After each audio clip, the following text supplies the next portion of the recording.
नमस्कार। दिन भर की तमाम खास खबरों को समेटकर हम हाजिर हैं इस बुलेटिन में। मैं हूं ओम प्रकाश दास और मेरे साथ हैं सांकेतिक भाषा की एंकर मनीषा। सबसे पहले नजर डालते हैं इस वक्त की सुर्खियों पर। शीतकालीन सत्र के पहले दिन लोकसभा में पेश हुआ सहकारी समिति संशोधन विधेयक। प्रधानमंत्री की सभी दलों से सत्र को और अधिक उपयोगी बनाने की अपील।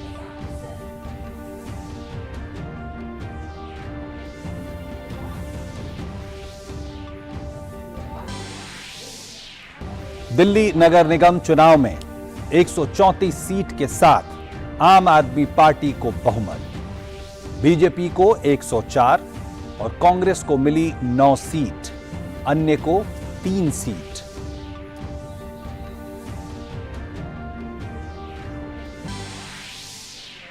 गुजरात और हिमाचल प्रदेश विधानसभा चुनाव के कल आएंगे नतीजे।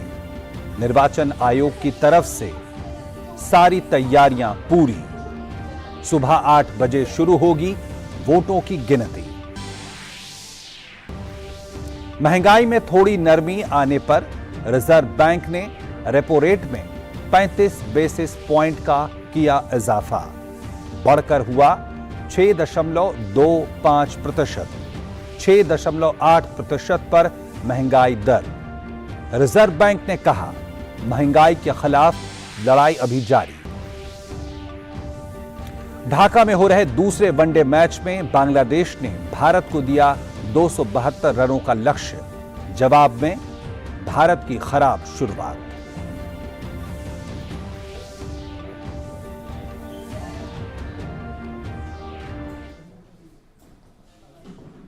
और खबरें देखते हैं विस्तार से। संसद का शीतकालीन सत्र आज से शुरू हो गया। संसद में कामकाज से पहले प्रधानमंत्री नरेंद्र मोदी ने राजनीतिक दलों से सत्र को और अधिक उपयोगी बनाने के लिए सामूहिक प्रयास करने का आग्रह किया। प्रधानमंत्री ने आज मीडिया से बातचीत में उम्मीद जताई कि सभी राजनीतिक दल सदन के भीतर बहस में युवा सदस्यों को भाग लेने का मौका देंगे, ताकि उन्हें भविष्य के लिए खुद को संवारने में मदद मिलेगी। प्रधानमंत्री ने यह कहा कि देश को नई ऊंचाइयों तक ले जाने की मंशा के साथ अधिवेशन में महत्वपूर्ण फैसले लिए जाने के प्रयास किए जाएंगे।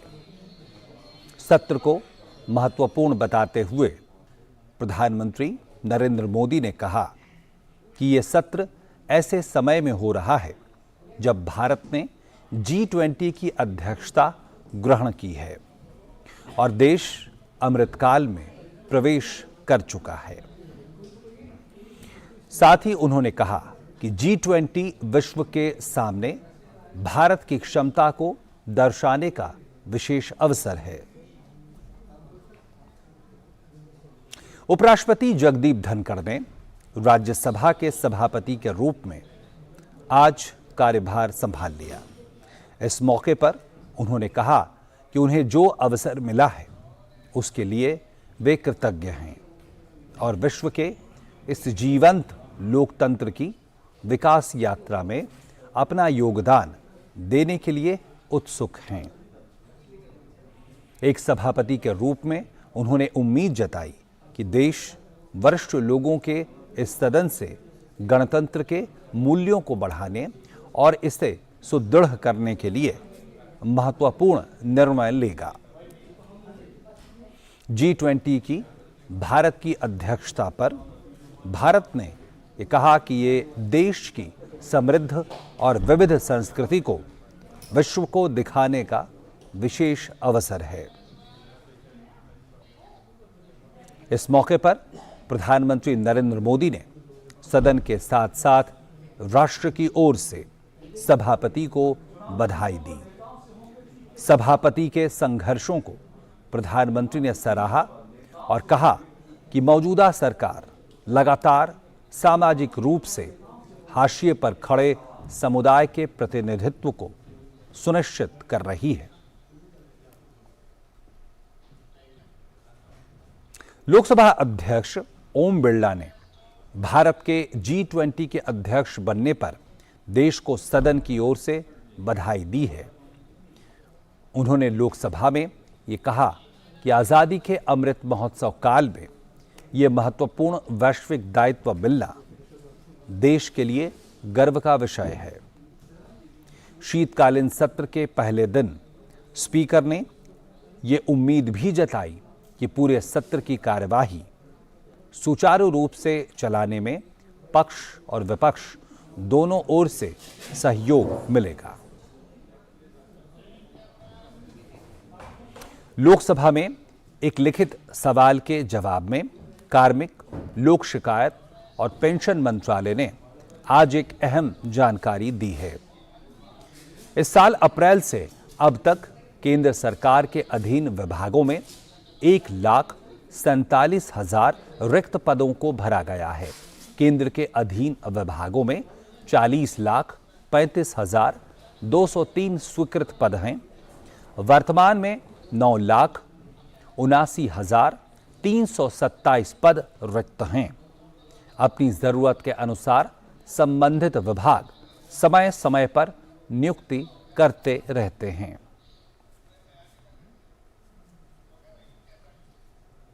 भारत में प्रत्यक्ष विदेशी निवेश 2014-15 से लगातार बढ़ रहा है। पिछले 7 वित्तीय वर्षों में देश में 443 अरब अमेरिकी डॉलर से अधिक का निवेश हुआ है। वाणिज्य और उद्योग राज्य मंत्री सोम प्रकाश ने आज लोकसभा में एक प्रश्न के लिखित उत्तर में ये जानकारी दी। उन्होंने बताया कि भारतीय रिजर्व बैंक के अनुसार इस वित्त वर्ष में अब तक देश में 84 अरब 84 करोड़ डॉलर का प्रत्यक्ष विदेशी निवेश हुआ है। भारत में एफडीआई की स्थिति 2014-15 से लगातार बढ़ रहा है। भारत में प्रत्यक्ष विदेशी निवेश पिछले 7 वित्तीय वर्षों में देश में 443 अरब अमेरिकी डॉलर से अधिक का निवेश हुआ। लोकसभा में एक प्रश्न के लिखित उत्तर में जानकारी सामने आई। मौजूदा वित्त वर्ष में अब तक 84 अरब 84 करोड़ डॉलर का प्रत्यक्ष विदेशी निवेश हुआ। सरकार ने आज लोकसभा में यह साफ कर दिया कि रेलवे के निजीकरण का कोई प्रस्ताव नहीं है। रेल मंत्री अश्विनी वैष्णव ने आज लोकसभा में एक लिखित उत्तर में यह जानकारी दी। उन्होंने इस बात से भी इनकार किया कि हाल के वर्षों में रेलवे भर्ती बोर्ड के माध्यम से नियुक्त कर्मचारियों की संख्या घट रही है और अनुबंधित कर्मचारियों की संख्या लगातार बढ़ रही है।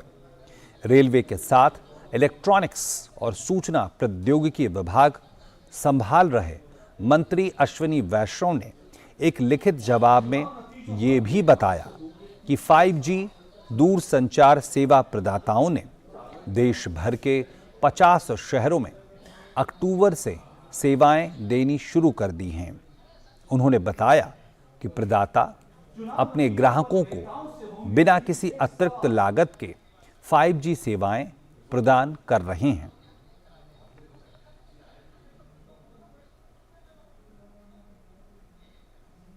विदेश मंत्री डॉक्टर एस जयशंकर ने आज संसद में अपना बयान दिया।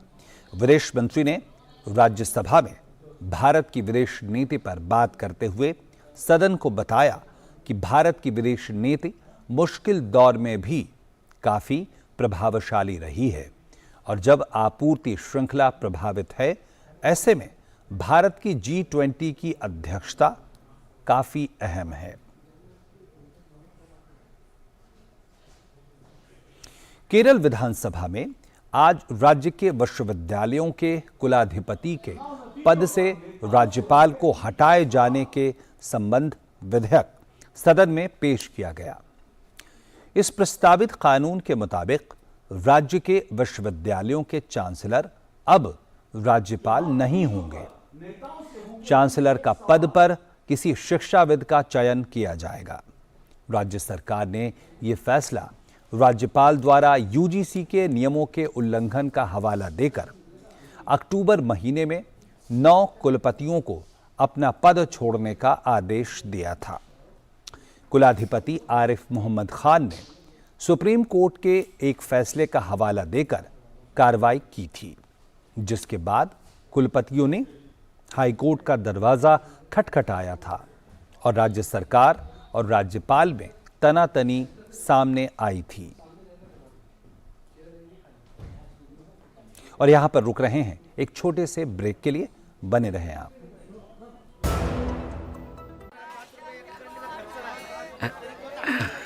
हाँ, जैसे सही वजन से ग्राहक होते हैं खुश, वैसे ही सही सुरक्षा से परिवार होता है कल की चिंता से मुक्त। इसलिए मेरी मानो, आज ही जुड़िए प्रधानमंत्री जीवन ज्योति बीमा योजना और प्रधानमंत्री सुरक्षा बीमा योजना से, जो देती हैं 2-2 लाख रुपए का बीमा। दिखाइए समझदारी, निभाइए जिम्मेदारी। आज ही अपनी नजदीकी बैंक शाखा या डाकघर जाकर इन योजनाओं से जुड़ें। समाज में पूरी भागीदारी का सपना अब हो रहा है साकार। महिला सशक्तिकरण नीति रंग लाई, अगुआ बना बिहार।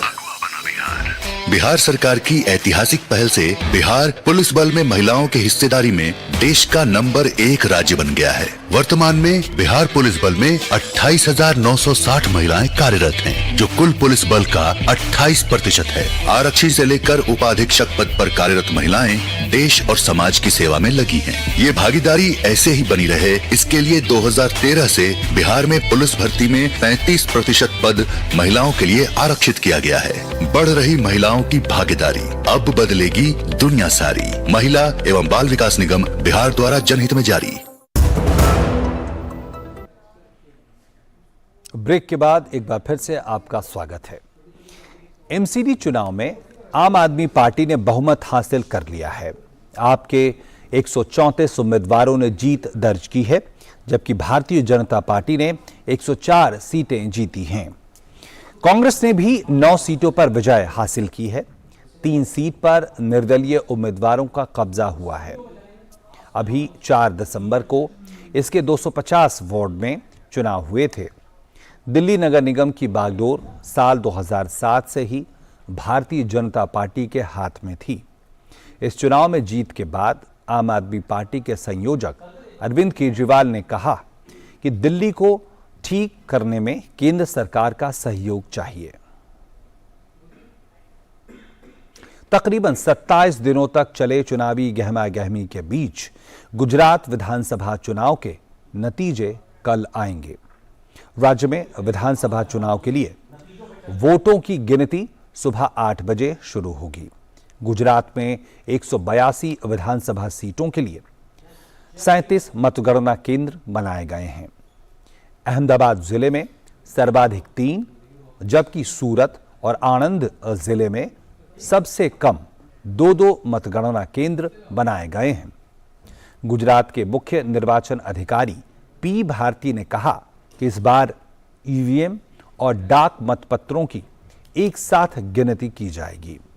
चुनाव आयोग के मुताबिक वोटों की गिनती का काम अलग अलग सेंटर में गुरुवार सुबह 8 बजे शुरू होगा। पहले डाक मतपत्रों की गिनती होगी, इसके बाद ईवीएम खुलेंगे।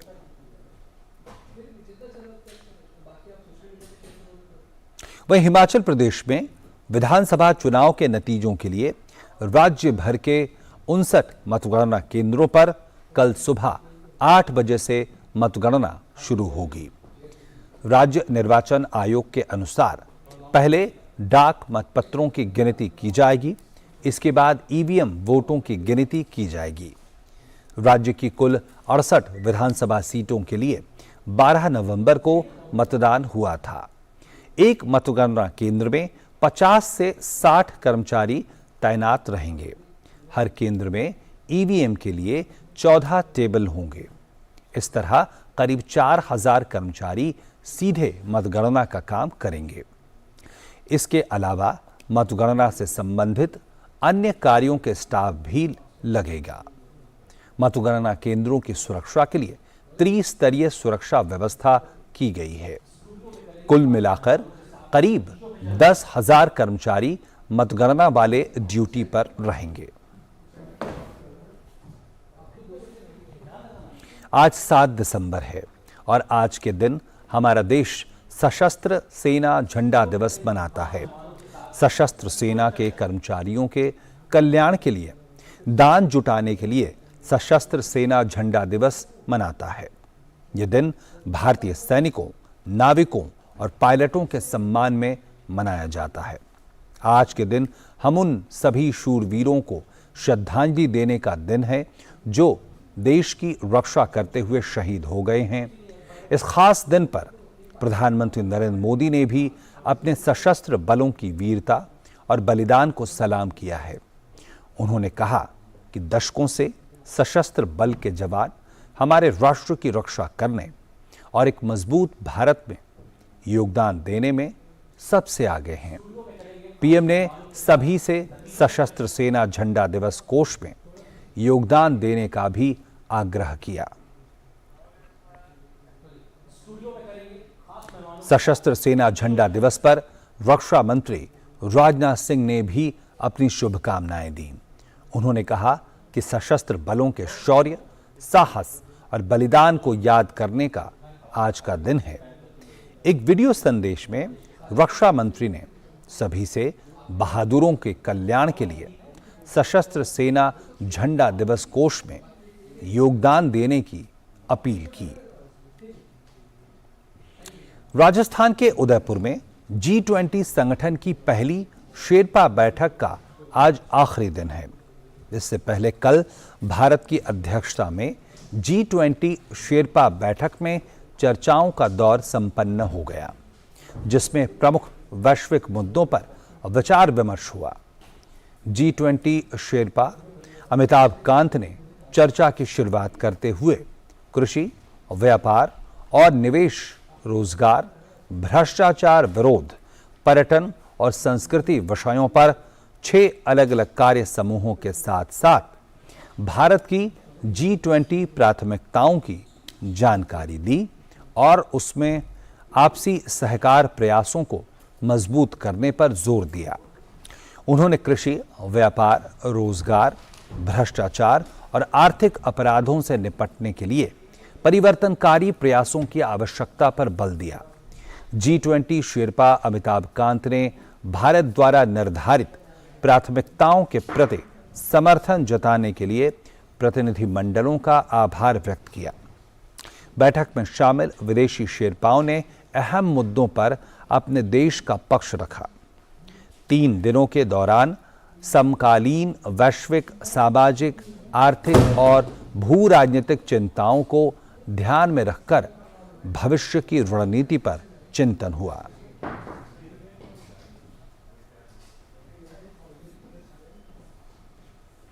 भारतीय रिजर्व बैंक ने रेपो दर में 35 बेसिस पॉइंट की बढ़ोतरी की है।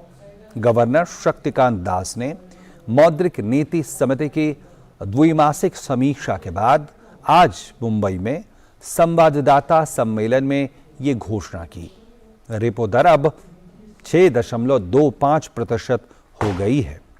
अक्टूबर से दिसंबर महीने के लिए उपभोक्ता मूल्य सूचकांक पर आधारित मुद्रास्फीति 6.5% से 6.6% रहने का अनुमान है।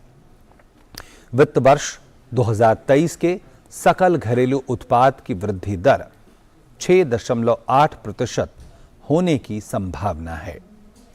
भारतीय रिजर्व बैंक इस वर्ष जून से मुख्य ऋण दर में 50-50 आधार अंक की 3 बार बढ़ोतरी कर चुका है। शक्तिकांत दास ने कहा कि ग्रामीण क्षेत्रों में मांग में सुधार हो रहा है और शहरी क्षेत्रों में भी उपभोग बढ़ रहा है। वहीं अगले वित्त वर्ष की पहली तिमाही में जीडीपी की वृद्धि दर 7.1% रहने का अनुमान है। महंगाई को लेकर रिजर्व बैंक ने नियंत्रण की स्थिति बताई है। और यहां पे रुक रहे हैं एक और छोटे से ब्रेक के लिए। समाज में पूरी भागीदारी का सपना अब हो रहा है साकार। महिला सशक्तिकरण नीति रंग लाई, अगुआ बना बिहार। बिहार सरकार की ऐतिहासिक पहल से बिहार पुलिस बल में महिलाओं की हिस्सेदारी में देश का नंबर 1 राज्य बन गया है। वर्तमान में बिहार पुलिस बल में 28,960 महिलाएं कार्यरत हैं, जो कुल पुलिस बल का 28% है। आरक्षी से लेकर उपाधीक्षक पद पर कार्यरत महिलाएं देश और समाज की सेवा में लगी हैं। ये भागीदारी ऐसे ही बनी रहे, इसके लिए 2013 से बिहार में पुलिस भर्ती में 35% पद महिलाओं के लिए आरक्षित किया गया है। बढ़ रही महिलाओं की भागीदारी, अब बदलेगी दुनिया सारी। महिला एवं बाल विकास निगम बिहार द्वारा जनहित में जारी। हाँ, जैसे सही वजन से ग्राहक होते हैं खुश, वैसे ही सही सुरक्षा से परिवार होता है कल की चिंता से मुक्त। इसलिए मेरी मानो आज ही जुड़िए प्रधानमंत्री जीवन ज्योति बीमा योजना और प्रधानमंत्री सुरक्षा बीमा योजना से, जो देती हैं 2-2 लाख रुपए का बीमा। दिखाइए समझदारी, निभाइए जिम्मेदारी। आज ही अपनी नजदीकी बैंक शाखा या डाकघर जाकर इन योजनाओं से जुड़ें। ब्रेक के बाद एक बार फिर से आपका स्वागत। प्रवर्तन निदेशालय ने पश्चिम बंगाल में तृणमूल कांग्रेस के विधायक और पश्चिम बंगाल प्राथमिक शिक्षा बोर्ड के अध्यक्ष रहे माणिक भट्टाचार्य के खिलाफ शिक्षक भर्ती घोटाले में चार्जशीट दायर की है। भट्टाचार्य करीब 1 दशक तक राज्य के प्राथमिक शिक्षा बोर्ड के अध्यक्ष रहे हैं।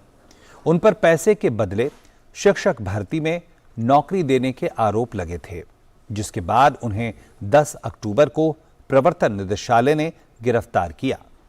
कलकत्ता हाई कोर्ट के निर्देश पर माणिक भट्टाचार्य को प्राथमिक शिक्षा बोर्ड के अध्यक्ष पद से हटाया गया था। वो पश्चिम बंगाल के पूर्व शिक्षा मंत्री पार्थ चटर्जी के भी करीबी हैं, जिन पर शिक्षा मंत्री के तौर पर नियुक्तियों में भ्रष्टाचार के आरोप लगे हैं। माणिक भट्टाचार्य फिलहाल प्रेसिडेंसी जेल में न्यायिक हिरासत में हैं। चार्जशीट में माणिक के अलावा उनकी पत्नी और बेटे समेत 5 अन्य लोगों के नाम शामिल हैं। राजस्थान सरकार के खिलाफ भाजपा ने उदयपुर में जबरदस्त प्रदर्शन किया। पार्टी कार्यकर्ताओं ने अशोक गहलोत सरकार के मुख्यमंत्रियों के मुखौटे लगाकर विरोध जताया। भाजपा दिसंबर महीने में पूरे प्रदेश में जन आक्रोश रैली और यात्रा कर रही है।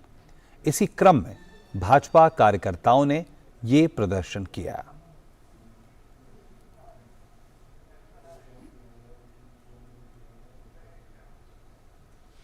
दिव्य कला मेला का आज समापन हो गया। 2 से 7 दिसंबर तक दिल्ली के इंडिया गेट पर आयोजित ये दिव्य मेला सामाजिक न्याय और अधिकारिता मंत्रालय की ओर से आयोजित किया गया था, जिसका उद्देश्य देश भर के दिव्यांगजनों को उद्यमिता से जोड़कर आत्मनिर्भर बनाना था। इस अवसर पर केंद्रीय सामाजिक न्याय और अधिकारिता मंत्री डॉक्टर वीरेंद्र कुमार ने 12 दिव्यांग उद्यमियों को आर्थिक सहायता और जॉब पत्र भी प्रदान किया है। इसके अलावा 75 उद्यमियों को विशेष प्रशिक्षण और आर्थिक मदद भी प्रदान की गई। दिव्य मेले में अपने कौशल और कला से अपने हुनर का लोहा मनवाने वाले उद्यमियों को सम्मानित किया गया। इस अवसर पर केंद्रीय सामाजिक न्याय और अधिकारिता मंत्री ने कहा कि सबका साथ सबका विश्वास की भावना को इस मेले में पूरी तरह से साकार किया गया। NHFDC फाउंडेशन के माध्यम से दिव्यांग उद्यमियों के लिए एक ऑनलाइन मार्केट पोर्टल को भी लॉन्च किया गया। दूसरे एक दिवसीय मुकाबले में बांग्लादेश ने भारत के सामने जीत के लिए 272 रनों का लक्ष्य रखा है। जवाब में भारत ने ताजा समाचार मिलने तक 6 विकेट पर 193 रन बना लिए हैं। भारत की शुरुआत अच्छी नहीं रही और 65 रन पर 4 बल्लेबाज पवेलियन लौट गए। ओलंपिक पदक विजेता मीराबाई चानू का वेट लिफ्टिंग विश्व चैंपियनशिप में शानदार प्रदर्शन देखने को मिला है। मीराबाई ने 49 किलोग्राम भार वर्ग में रजत पदक अपने नाम करने में सफल रही है। उन्होंने 200 किलोग्राम कुल वजन उठाकर दूसरा स्थान हासिल किया। और इसी के साथ इस समाचार बुलेटिन में इतना ही। नमस्कार।